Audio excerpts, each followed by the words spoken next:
There is always one customer none of us are allowed to serve. Working the night shift at a diner on the edge of town isn't glamorous, but it's steady, predictable.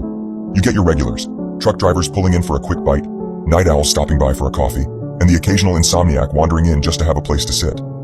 But then, there's him, the man none of us are allowed to serve. When I first started working at the diner, they didn't tell me right away. I guess they thought I wouldn't stick around long enough for it to matter. New hires never last more than a couple of weeks at this place. It has a way of chewing you up and spitting you out.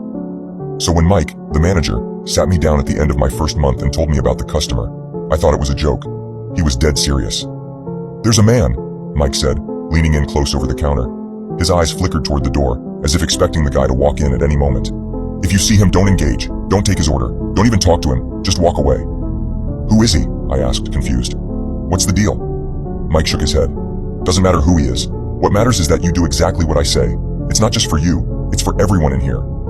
I waited for him to crack a smile, but his face remained grim. "Look," he continued, "if you don't believe me, ask around. Becky's been here longer than I have. She knows the drill.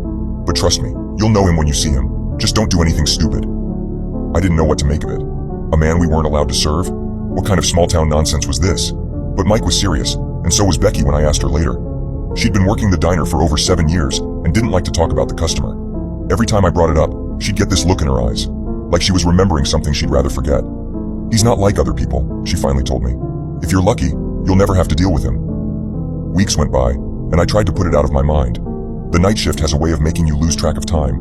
The hours blur together, and before you know it, the sun's rising, and you're counting tips in a haze of exhaustion. I'd almost forgotten about the customer, until the night he showed up. It was a little after 2 a.m. The diner was quiet, just a couple of truckers sitting at the counter, nursing their coffee. Becky was in the back, washing dishes, and I was wiping down tables, half asleep on my feet. That's when I saw him. He stepped through the door, and the air in the diner seemed to shift, like the temperature dropped a few degrees. He was tall, easily over 6 feet, and thin, with sharp features and deep-set eyes that seemed to take in everything at once. He wasn't wearing anything out of the ordinary, just a long black coat and a plain white shirt underneath. But something about him felt wrong. His eyes met mine, and I froze. For a moment, I couldn't move. It was like my body was rooted to the spot, every instinct screaming at me to turn away, to get out of there. But I couldn't look away.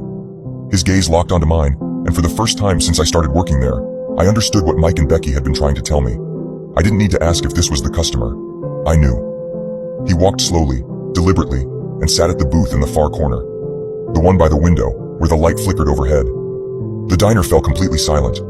Even the truckers at the counter seemed to stop talking, their eyes downcast, pretending not to notice the man in the corner.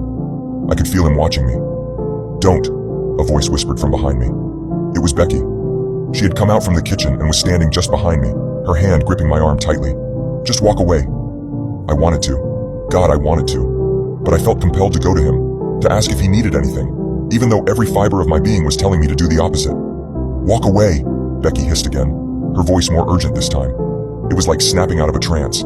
I tore my eyes away from him, and Becky quickly led me into the kitchen. My heart was racing, and I could still feel the weight of his gaze on my back. "Is that him?" I asked, my voice barely above a whisper.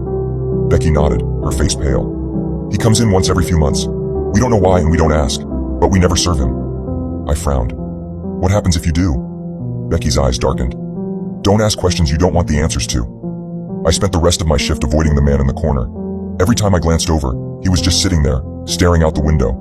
He never called for anyone, never made a scene, just sat in silence, watching the night pass by. It wasn't until dawn that he finally stood, gave one last lingering look around the diner, and walked out the door.